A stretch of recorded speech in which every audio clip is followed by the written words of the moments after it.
30వ నాయుడుపేటలో ప్రజాగలం తెలుగుదేశం జాతీయ అధ్యక్షుడు చంద్రబాబు నాయుడు ప్రజాగలం ప్రచారంలో భాగంగా సూళ్లూరుపేట నియోజకవర్గం నాయుడుపేట నందు అంబేద్కర్ సెంటర్ నందు మధ్యాహ్నం 3 గంటలకి సమావేశానికి ఏర్పాట్లు సూళ్లూరుపేట నియోజకవర్గ తెలుగుదేశం పార్టీ ఇన్ఛార్జ్ సుబ్రహ్మణ్యం పరిశీలించడం జరిగింది। ఈ కార్యక్రమంలో మాజీ MLA Penupati Venkatesh, Naidupeta municipality vice chairman Shaik Rafi మరియు తెలుగుదేశం పార్టీ నాయకులు కార్యకర్తలు పాల్గొన్నారు। ఈ సందర్భంగా వారు మాట్లాడుతూ మన నాయకుడు చంద్రబాబు నాయుడు ప్రజాగలం శరవేగంగా ప్రచార కార్యక్రమం నిర్వహిస్తున్నారని, అందులో భాగంగా 30వ తేదీ నాయుడుపేటకి రావడం జరుగుతుందని, ఈ కార్యక్రమాన్ని తెలుగుదేశం, జనసేన, బీజేపీ నాయకులు, కార్యకర్తలు, ప్రజలు భారీ సంఖ్యలో పాల్గొని విజయవంతం చేయాలని కోరారు।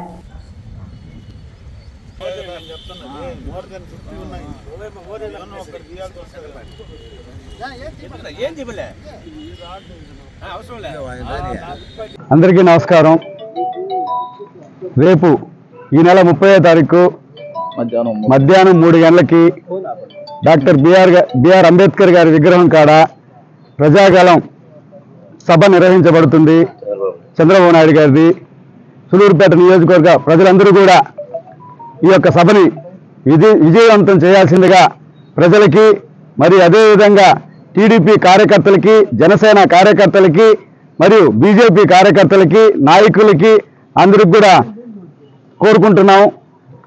ప్రజాగలం యాత్రకు వచ్చేస్తున్న మా నాయకుడు, మా జాతీయ అధ్యక్షులు నారా చంద్రబాబు నాయుడు గారి బహిరంగ సభను ఈ నియోజకవర్గ ప్రజలందరూ కూడా ఇచ్చేసి ఈ సభను జయప్రదం చేయాల్సింది కోరుకుంటున్నాం।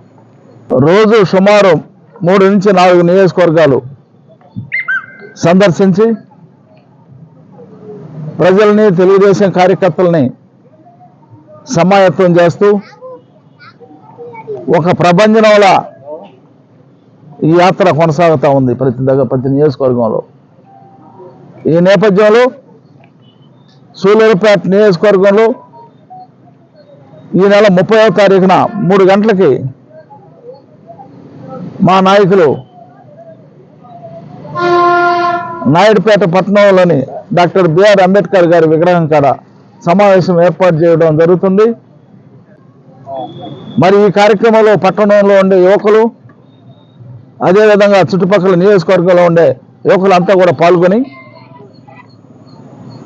భవిష్యత్తులో చంద్రబాబు నాయుడు గారు అయితేనే, ఈ రాష్ట్రానికి ముఖ్యమంత్రి అయితేనే యువతకు కానీ, బడుగు బలహీన వర్గాల వారికి కానీ,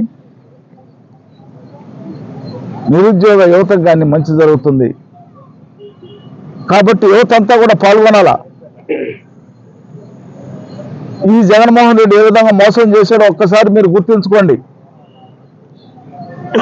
జాబ్ క్యాలెండర్ ఏర్పాటు చేస్తాను ప్రతి సంవత్సరం అని చెప్పని మోసపూరితమైన మాటలు తెలియజేసి 5 సంవత్సరాలైనా ఒక్కసారి కూడా జాబ్ క్యాలెండర్ రిలీజ్ చేయకుండా ఈ రాష్ట్రంలో ఎన్ని ఉద్యోగాలు ఉన్నా అన్నీ కూడా అట్టే పెట్టి ఎవరికి ఉద్యోగం ఇవ్వకుండా మేనమేషాలు లెక్కించాడు ఈ ముఖ్యమంత్రి।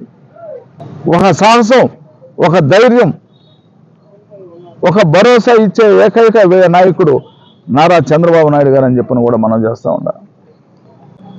మరి ఈ సభని తెలుగుదేశం కార్యకర్తలు, ప్రజలు, నాయకులంతా కూడా దిగ్విజయం చేయాలని చెప్పని ఈ సందర్భంగా ప్రెస్ వారి ద్వారా నేను నాయకులకి, కార్యకర్తలకి విజ్ఞప్తి చేస్తూ, టైం లేకుండా పోయింది అందరికీ ఇంటిమేషన్ ఇచ్చేదానికి। మరి మాజీ శాసనసభ్యులు పెందుర్తి మాజీ శాసనసభ్యులు వెంకటేష్ గారు రాత్రి 11 గంటలకు ఫోన్ చేసి ఇప్పుడు వస్తున్నానని చెప్పని ఇమీడియట్గా తెలియజేశారు। కాబట్టి అందరికీ సమాచారం వేయలేకపోయినాం అనేదా భావించుకుంటా మరి ఈ కార్యక్రమాన్ని దిగ్విజయం చేసేదానికి ప్రతి ఒక్కరు కూడా పాల్గొనాలని చెప్పని కోరుకుంటూ సెలవు తీసుకుంటాం। జై హింద్, జై చంద్రబాబు।